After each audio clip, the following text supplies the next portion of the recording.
All right, let's get started. Good morning, everyone. My name is Catherine Tomaszewski. I'm the Senior Legal Advisor at Charity and Security Network. Charity and Security Network is a resource and advocacy center for nonprofit organizations focused on defending the civil society space from overreaching national security measures. We work to promote and protect the ability of nonprofits to carry out effective programs that support human rights, peace building, and aid civilians in areas of disaster and armed conflict. Our network is made up of over 200 organizational members across dozens of countries, including lawyers, nonprofit professionals, human rights defenders, and civil society members across the globe. We're very excited to have an excellent group of panelists here to talk about a recent case where between the Knight First Amendment Institute at Columbia University and OFAC under the Treasury Department's Office of Foreign Assets Control. And this lawsuit stems from a 2022 assertion by OFAC where it said that it would restrict American groups from organizing political discussions that include sanctioned individuals or groups. In December 2023, the Knight Institute filed a complaint with the Foundation for Global Political Exchange, arguing that OFAC's position exceeded its authority and violates the First Amendment. As part of the settlement from just a couple months ago, OFAC issued, or I guess last month is when it came through, OFAC issued a letter to the Foundation for Global Political Exchange, making clear that including sanctioned individuals in political dialogues, whether in person or online, is not prohibited by U.S. sanctions. So we're going to have a conversation about this settlement today. It's an exciting case to discuss. We have the Knight Institute here with us. Anna Diakin is here to represent them. We also have representatives from the Foundation for Global Political Exchange, Nicholas No and Josh Andresen. And they're going to talk for the first half of the discussion about the case, how it came to be, some of the legal details of how it works going through the settlement and filing this case. And then we're going to turn to the second half of the discussion where we have panelists from the humanitarian and peace building sector, and as well as a lawyer, Andrea Alatar, who works in helping organizations navigating OFAC licenses. And then we have Delaney Simon from International Crisis Group and Safia Hussein from Islamic Relief to talk about how this letter, this settlement, impacts their work and any remaining questions that they have. So let's get started.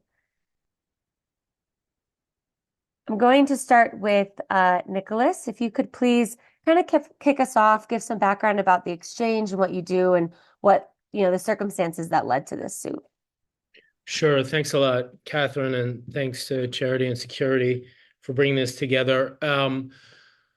It's nice to see in the audience that there are a few exchange alumni too from over the years, including I think we have one person from the first Beirut exchange, which was June of 2008. We've done, maybe 60 exchange conferences, 8 different countries, probably almost close to now 2,000 people that have come through our program since 2008. It's been an extraordinary series of meetings with obviously a lot of events that have transpired in the interim to reflect on. I think in 2008, when we started the program, we weren't sure where it would go exactly, but we had the sense that it was really important to get people from around the world that were studying or involved in or looking at a certain country, to have them come, stay for an extended period of time, try to listen to as many different points of view directly as possible, and then to critically engage those points of view. This may or may not, this is, I think, in many ways incidental to the settlement in the case, but for us, a guiding principle was the idea of critical engagement. The conferences that we've done since 2008 have been specifically designed with speakers and with sessions that we hope provoke questions that upset pre-existing points of view that participants may bring to a certain exchange, and maybe even also provoke some different thinking on the part of our speakers. But the main focus has been to make sure that we create an environment of critical discourse. Essential to that was hosting, or and is hosting, these different points of view. We started in 2008. We branched out to a number of other countries over the intervening years. In 2019, the financial crisis hit Lebanon, and mainly for that reason, the difficulty of actually hosting an entity in Lebanon, we decided to incorporate in the US, where I'm a citizen and Joshua is also, and incorporate a 501c3, the Exchange Foundation. That led us to have logically, I think, an elevated series of steps that we believed we should take in order to safely and legally conduct these exchanges. That led to our initial letter. I'll let Joshua explain that, and Anna and others to go into the particulars of what we did and the case and the settlement. But be that as it may, I think the main important thing for me is that with this settlement, I think we have gotten an important win, not only for us, but we hope for like-minded organizations, and indeed all organizations that are working in the field of dialogue, peace building, exchanges, etc., in an environment that looks increasingly closed, I think, to dialogue, and increasingly closed in the interpretation and narrowing of the First Amendment. HR 9495, I think, is very concerning.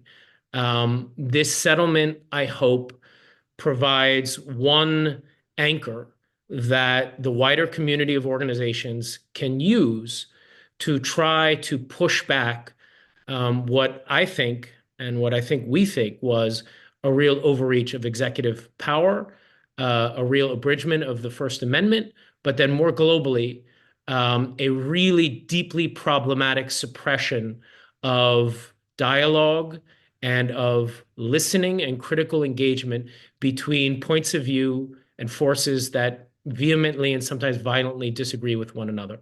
Because in the end, I think our main commitment has been to try to find peaceful ways to deal with problems, no matter how long-standing they may be. So with that, I think hopefully that provides a kind of basis for what we've done, what we try to do, and a little bit of what, at least I hope personally, we get from this settlement. So back over to you, Catherine. Thanks so much, Nicholas. Yeah, I thought that was a great background, and leads us perfectly to the next question I have, which is for Joshua and also Anna, just to discuss, so you had this exchange and you reached out to OFAC to make sure all your ducks were in a row, and then what happened then, and what was that exchange like? Yeah.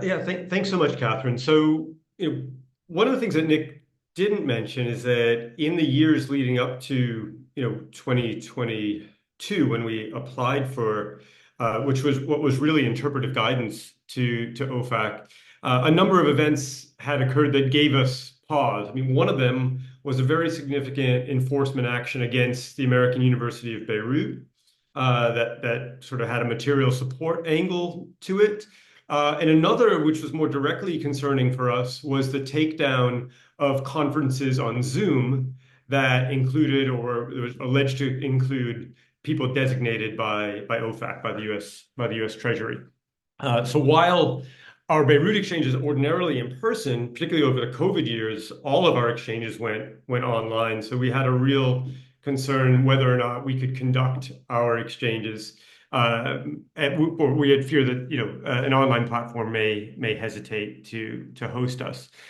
In any case, we always believed that our activity was within the law, was not only protected by the First Amendment, but also by exceptions within the sanctions regulations themselves, that we organized fundamentally political dialogue, that precedents like HLP had specifically accepted that, and we were in this quite clear space. In our initial application to OFAC, we said that we don't think we needed a license, but could you please let us know that what we want to do is in fact lawful.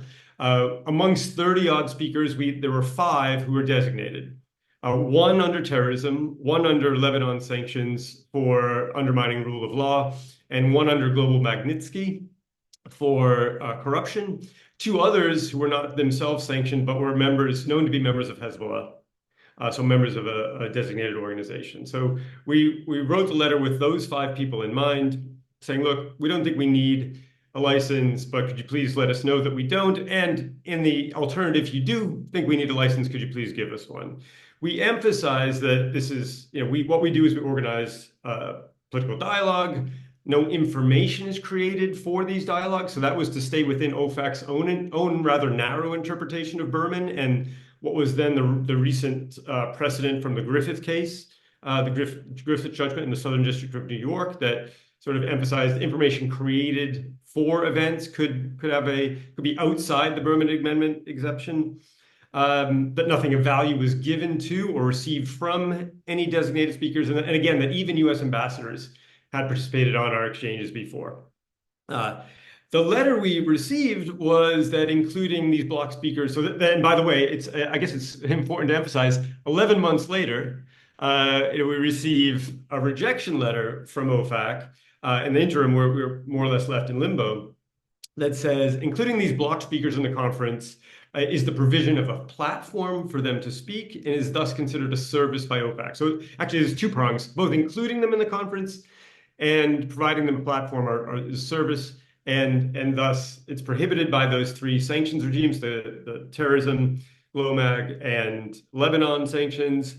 And after careful consideration, including consultation with the U.S. Department of State, OFAC determined that it was inconsistent with their licensing policy to give us a specific license to speak with them.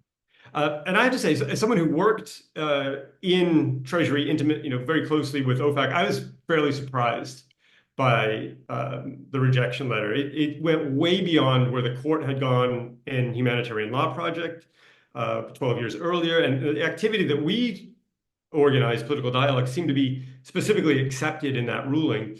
And I honestly wasn't sure whether the government would want to defend the position it had set out. But I talked to Nick about it, and he says, well, we've got to challenge this, right? And I sort of half jokingly said to Nick, well, if we're going to fight this, then we got to get Jamil Jaffer on the team.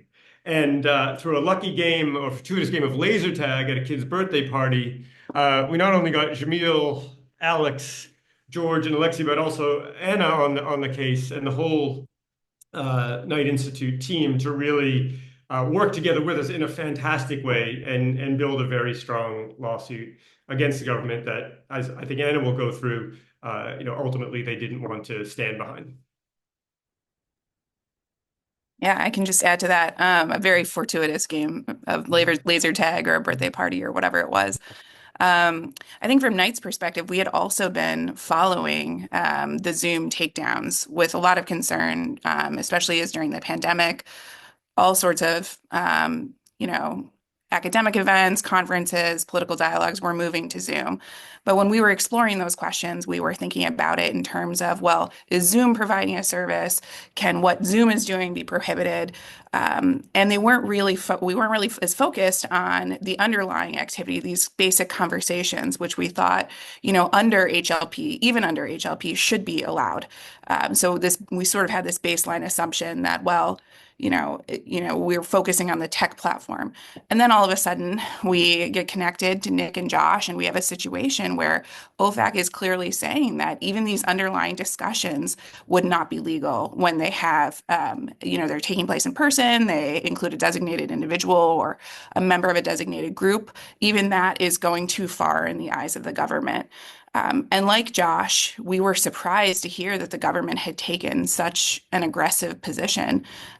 It seemed to go further, at least, than any case that we'd seen. But of course, we were very concerned about what's happening in those cases and interactions that we don't see, that don't make it to court and are kind of behind the scenes. And so we were immediately interested in getting involved. And I think our main goal or hope for the case was to use it to carve back some safe space, if you will, from really expansive interpretations of the Humanitarian Law Project case, which, as probably everyone in this conversation knows, has had a major chilling effect on speech and association since it was handed down in 2010. And we've been watching the steady creep of its influence over the years.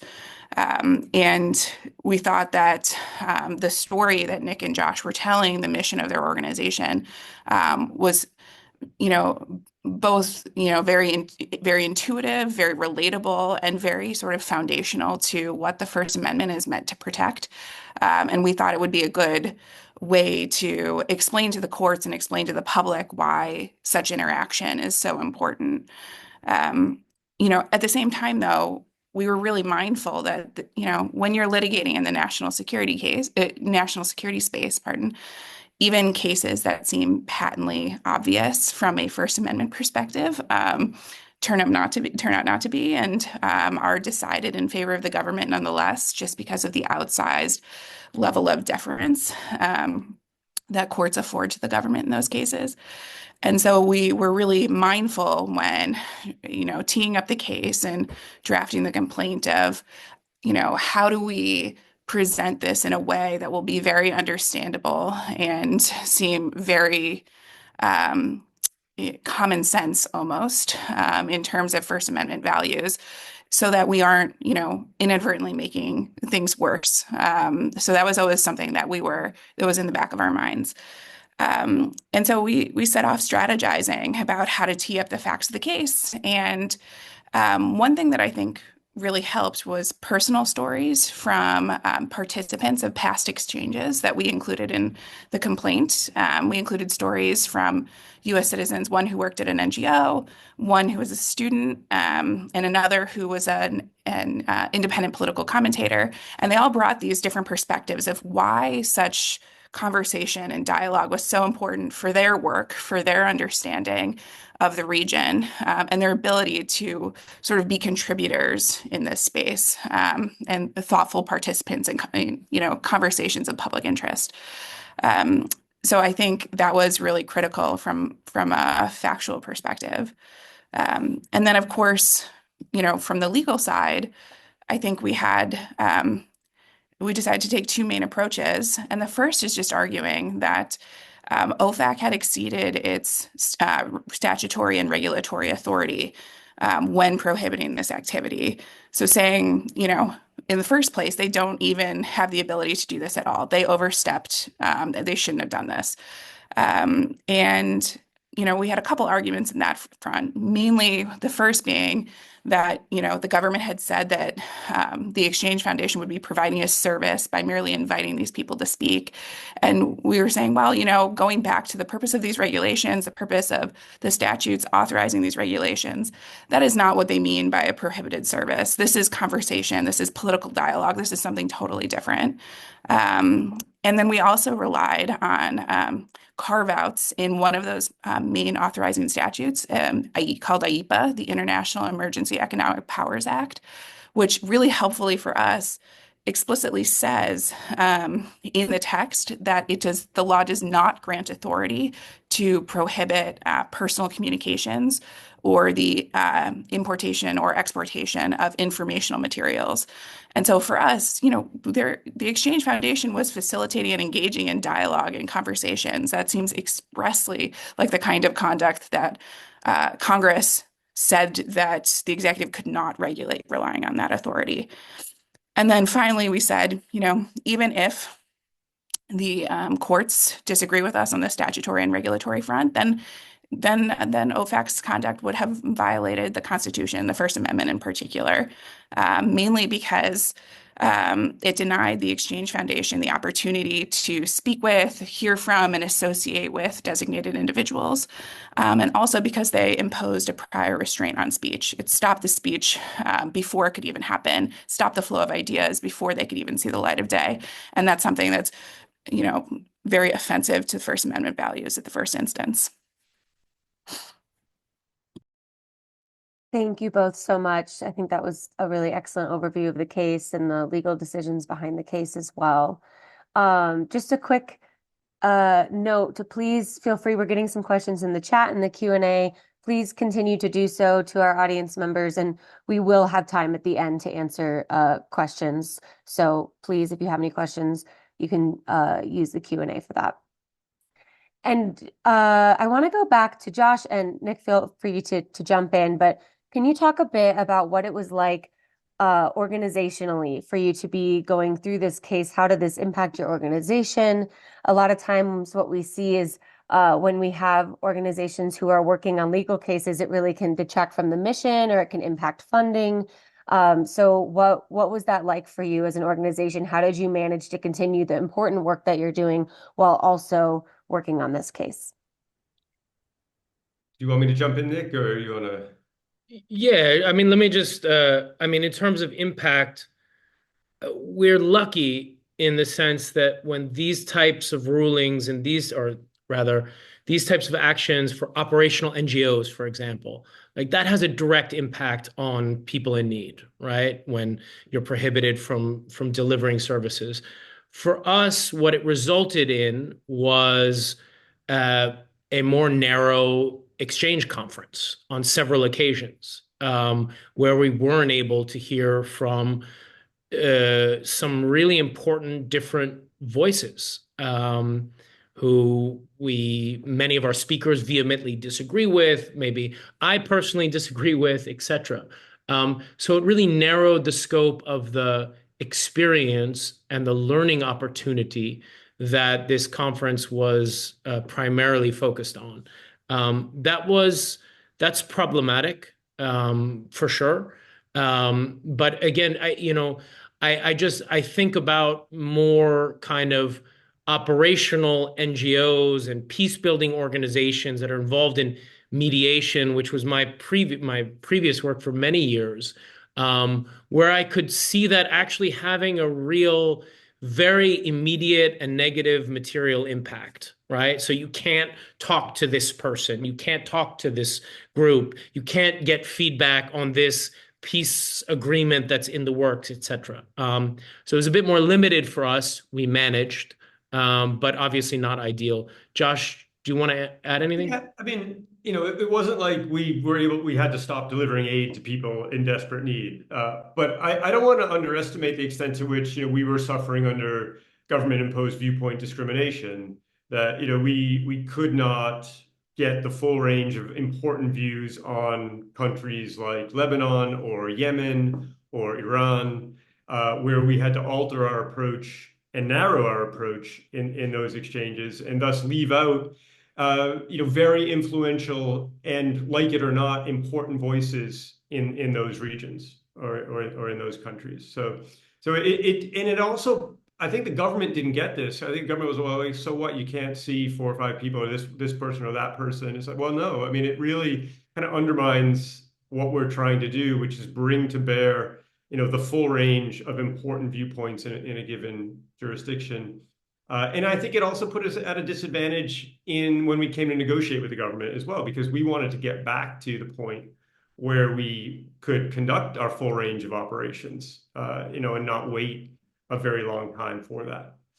Let me just also add, just because this goes to Delaney and ICG's work and others, and other peace building organizations, is that what I was really concerned about was not so much our conferences, which have a very limited impact on things, but I was worried about the slippery slope for groups that are doing deep public analysis, for policymakers and for the wider public, not being able to interview X, Y, and Z, and not being able to then have a better informed kind of report or policy recommendations.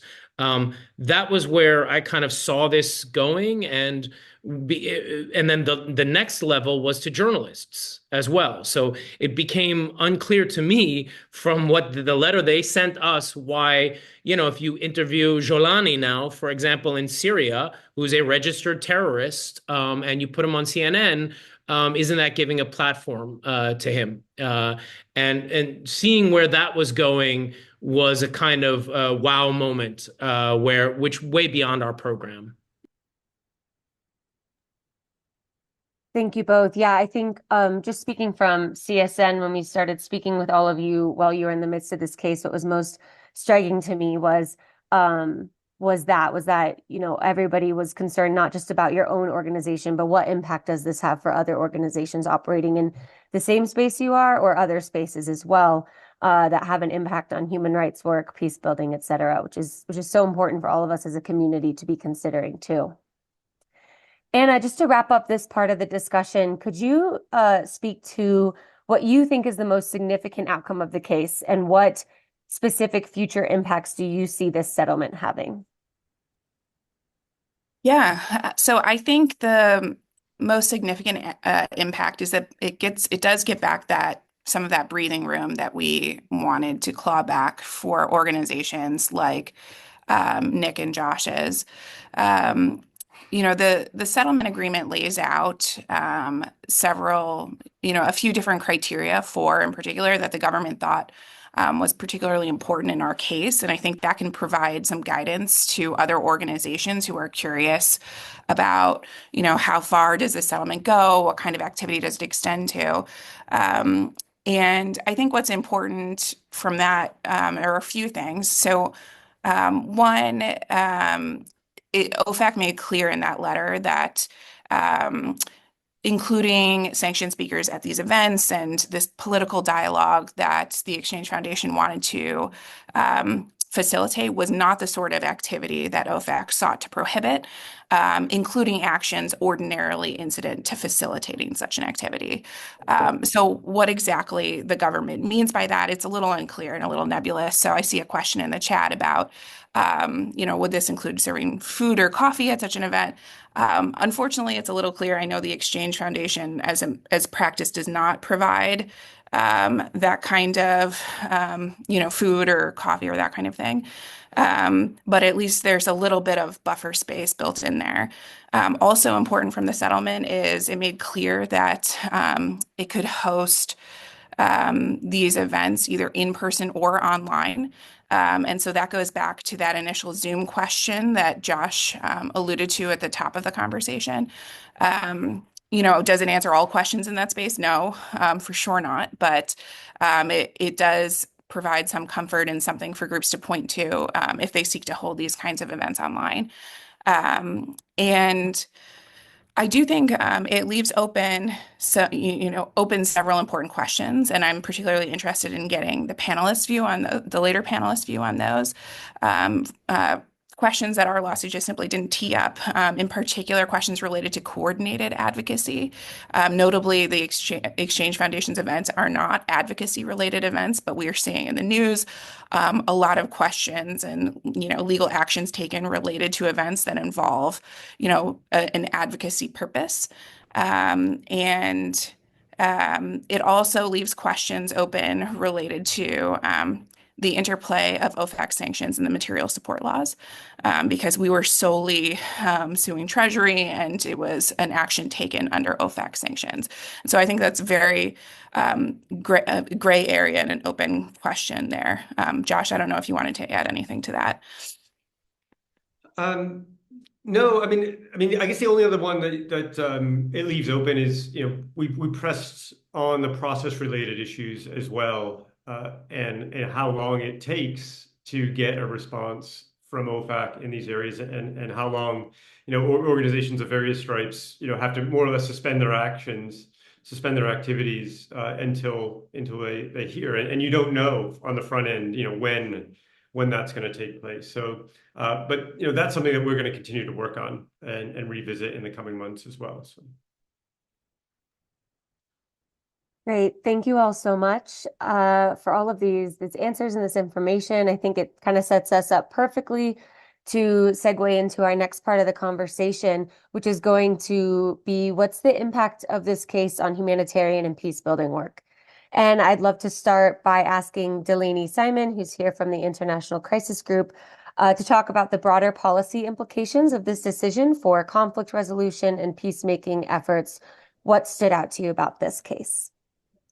Thanks so much, Katie, and thanks to Nick and to Anna and Joshua and other colleagues for bringing us together so we can chat about this really important really important case and the broader implications. I wanted to spend a little bit of time talking about the policy implications, and I understand from your remarks, Joshua, that you were surprised to get the rejection letter, and from a policy perspective, I was less surprised to see it because I see this over and over and over again. And I want to talk about talk about three things. The first thing I want to talk about is the extent to which sanctions prohibit dialogue, and even when legally the sanctions don't prohibit dialogue, I've observed a real chilling effect of sanctions. I mean, we talk about the chilling effect of sanctions all the time in terms of transaction, but in terms of dialogue, even within the U.S. government, I've spoken time and time again to U.S. diplomats who aren't sure whether diplomatic engagement with the sanctioned individual is legal or not. It turns out it's legal, but the policy decisions that accompany sanctions are usually not to engage. And I've seen time and time again in my work that the policy for engagement with a sanctioned group ends up being shaped by reinforced tensions with that group, tensions that remain, that the sanctions perpetuate even when a group has fundamentally changed or the situation in a country has evolved. They are sometimes a factor in locking in the perception that peaceful relations with the sanctioned actor or group is impossible. They raise the costs of normalization even higher than they already are with these groups. And then when it comes to terrorism sanction, that's really the nuclear option when in terms of engagement. It is very difficult for officials, but also for others in terms of reputational risk to engage with those under a terrorism related sanction, whether or not the law allows it. And so for those of us who are enthusiastic about conflict resolution work, who believe in dialogue and diplomacy, we really have to look out for these perceptions, which I think can be very damaging, considering the fact that sanctions are now the tool of first resort for policymakers. They're all over the world, and they are applied to groups that the United States and others will have to engage in dialogue with if we want to see peaceful relations in the future with parts of the world. The second thing I wanted to talk about, which has been referenced already in this conversation, is the material support statute.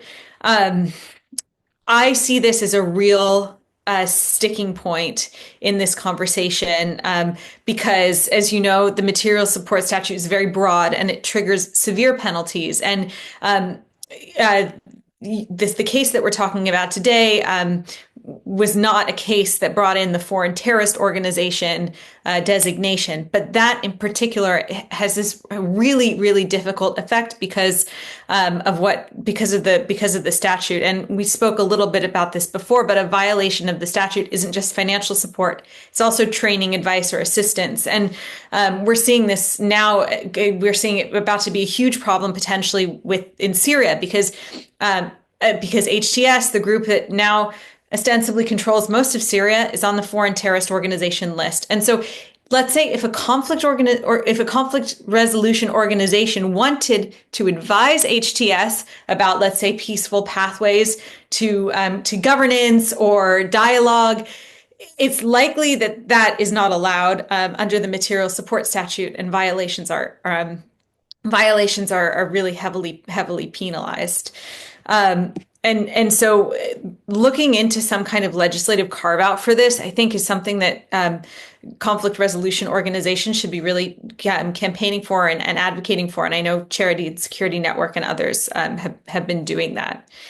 And then the third and final thing I wanted to talk about more broadly is about the structural issues that we're seeing with sanctions. We have a situation in the United States where sanctions are left in place for years and years and years. They're inflexible tools, they're blunt tools. A situation can change fundamentally and the sanctions will stay the same.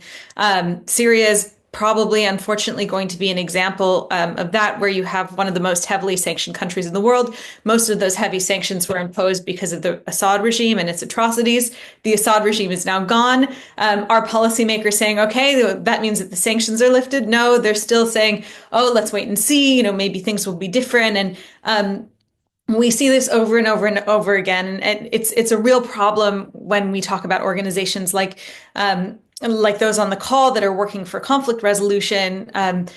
When peace is made with the sanctioned group and the sanctions remain, that can have some really complicated implications.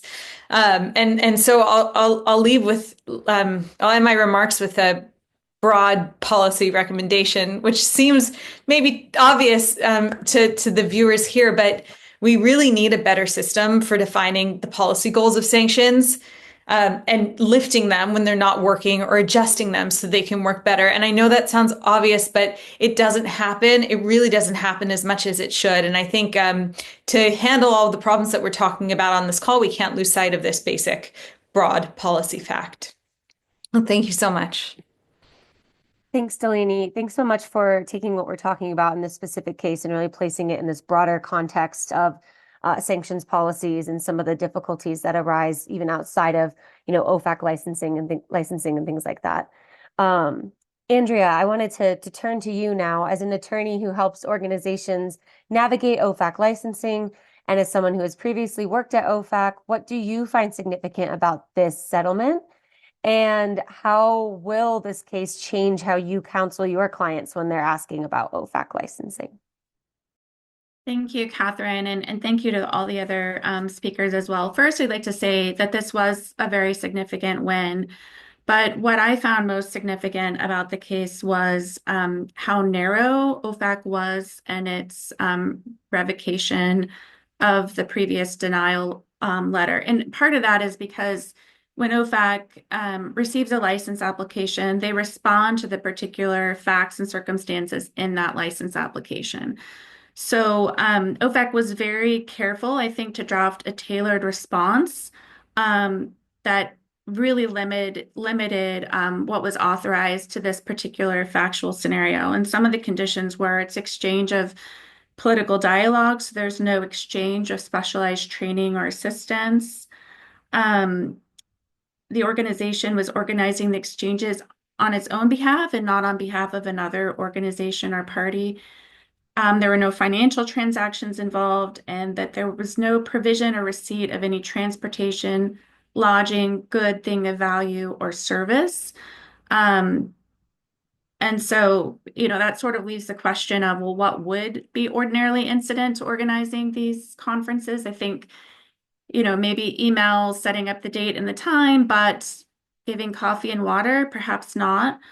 I also found some of the limitations interesting given the travel exemption that there is under these sanctions regulations. So I think there is going to be, this is sort of the first step, and I think how far the reach goes in interpreting these exemptions is really going to be based on further requests for interpretive guidance, further exchanges with OFAC, and perhaps, unfortunately, further litigation on these issues. OFAC still has FAQs up, for example, that says that that say that the information and informational materials exemption does not apply to transactions with specially designated global terrorists. So that's contrary to what's in the settlement here. And they also included a warning in the revocation letter, which is that they have seen conferences serve as a platform for conducting intelligence activities, for providing training or instructions on how to launder money or evade sanctions, and urging the implementation of sanctions compliance programs to address those. So that I found significant in the sense that if you look at other guidance that OFAC's issued, for example, in the high value artwork space, there they said we are not going to categorically exempt all artworks under the informational materials exemption if we feel that the transactions are being used for sanctions evasion. So as a form of investment, as a form of exchanging value. And I see that they've sort of left that here. So as an organization, I would be concerned about accusations or kind of probing of what's actually being discussed at the conference. So that was one thing that raised a red flag for me. And then, yeah, so I would say for organizations, it's really going to be about carefully parsing the activities that you want to engage in and seeing how it falls within this settlement and other guidance issued by OFAC, and then carefully documenting that, and also making sure that you have compliance policies and procedures in place um, that you could point to if later, questions came up.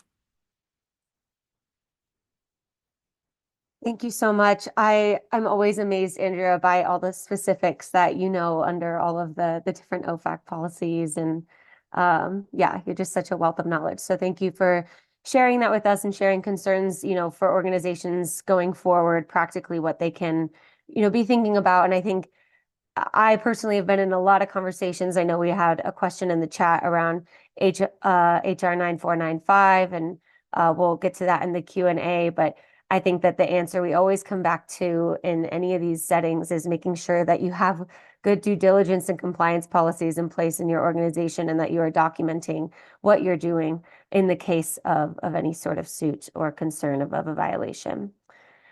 Safia, now turning to you.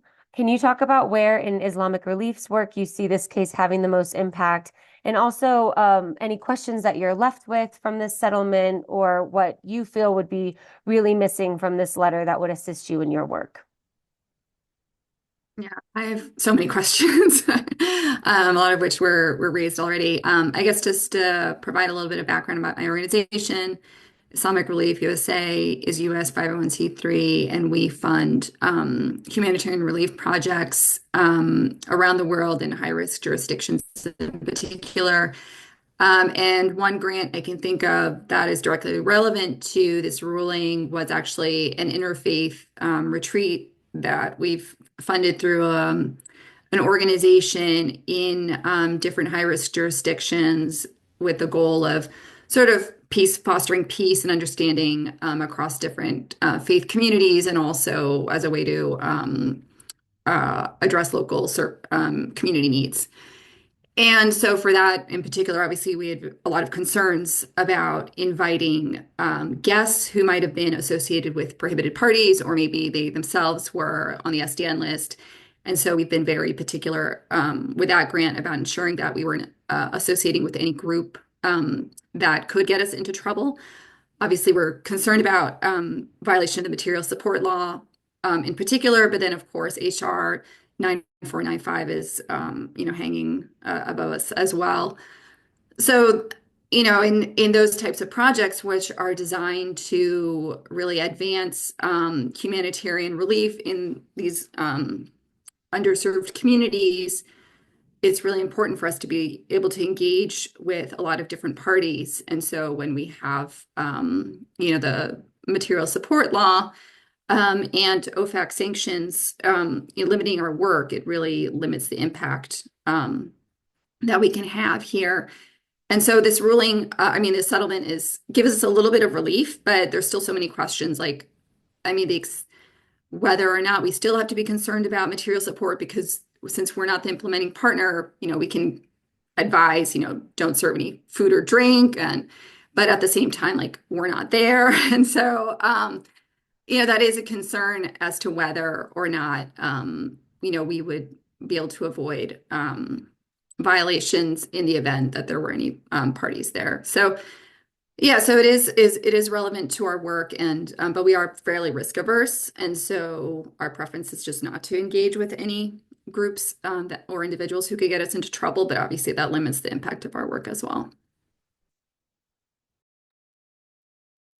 Thank you so much, Safia. Yeah, I think that what you speak to is the important balance that everyone's trying to just, to strike, that Delaney touched on as well, is how do we continue this work and not really fall into the chilling effect impact of being too careful. But when you're working in a high-risk jurisdiction, it's almost impossible to kind of operate without risk. So it's always just a fine line to be walking.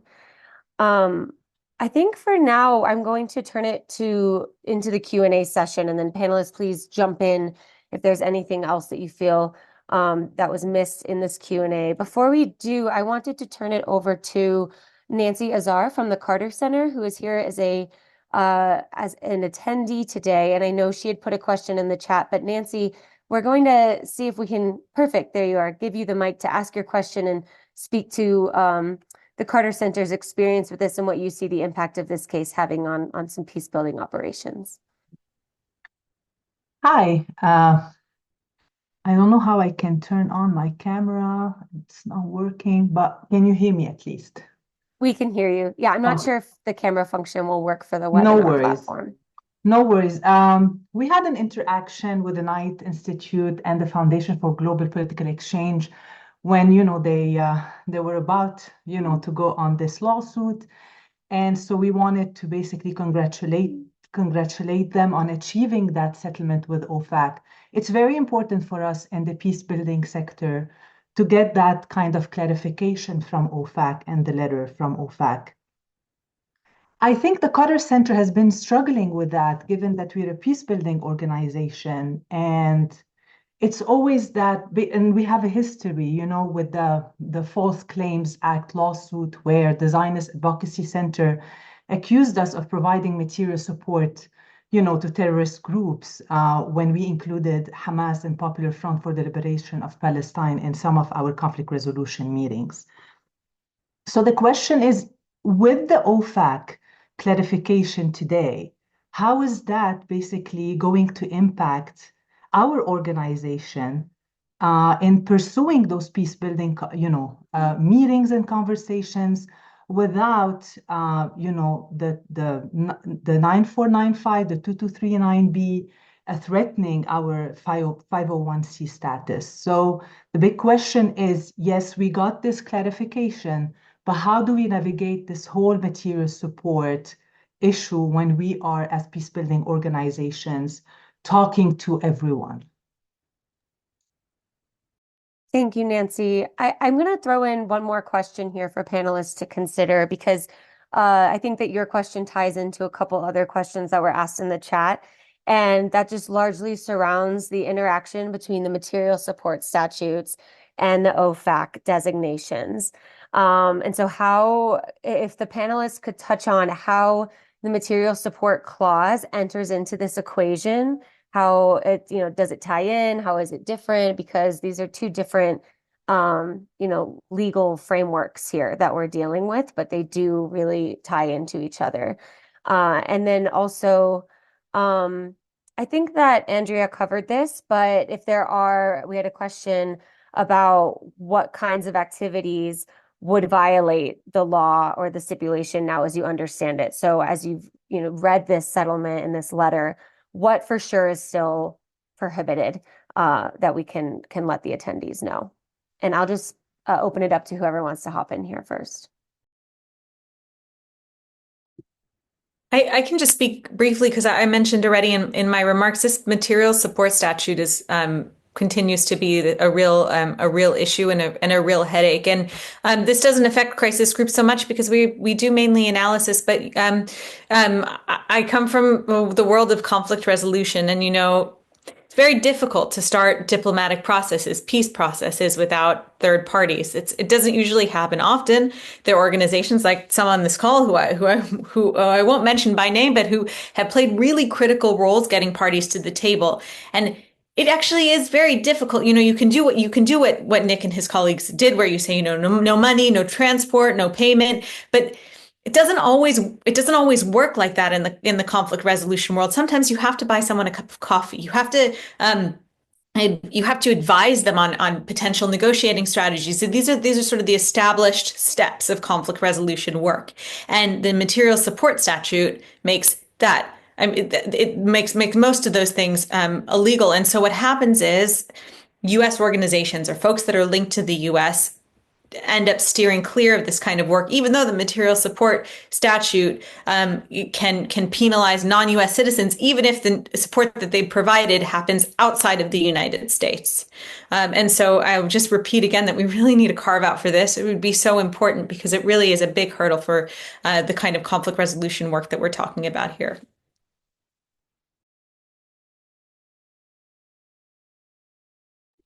Yeah, Can I put I'll Joshua on the spot? Oh, yeah, no, just that. I mean, I think the letter is a number of the specific points in the letter really reinforce the material support statute. So they emphasize no goods exchanged. They emphasize that there's no training or no specialized assistance or training, no financial transactions, etc. The one place where I think this opens up a tiny bit of space is around the coordination point, which also I think comes from HLP, that the minimum coordination necessary to meet with designated people, at least for the purpose of political dialogue or professional and academic enrichment, is okay. That's in bounds. But the cup of coffee, counseling people on how they might present themselves or speak, or who they're going to interact with and what the expectation of that end might be. All of that is still in the danger space. So, I mean, there's a lot left to do here, to be sure.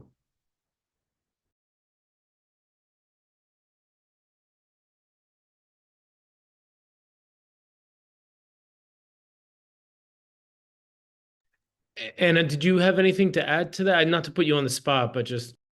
Yeah, no, just to echo what Josh said, I think the settlement is important, and I think it is, going to achieve one of its goals, which is that the Exchange Foundation can continue on with its important work. But as has been pointed out, it was, the letter OFAC drafted was very tailored to these specific factual, particularities of this case. And so the challenge now is to figure out what you can draw from it and what's a step too far. But maybe echoing what another one of the panelists said is, I think this highlights the need for more clarification from OFAC, and it maybe, if not in an incremental approach, but trying to identify, okay, what's the next step? And that's something we're at the Knight Institute thinking about right now. And how do we keep, whatever momentum this has, created, try to keep clawing back a little bit more step by step.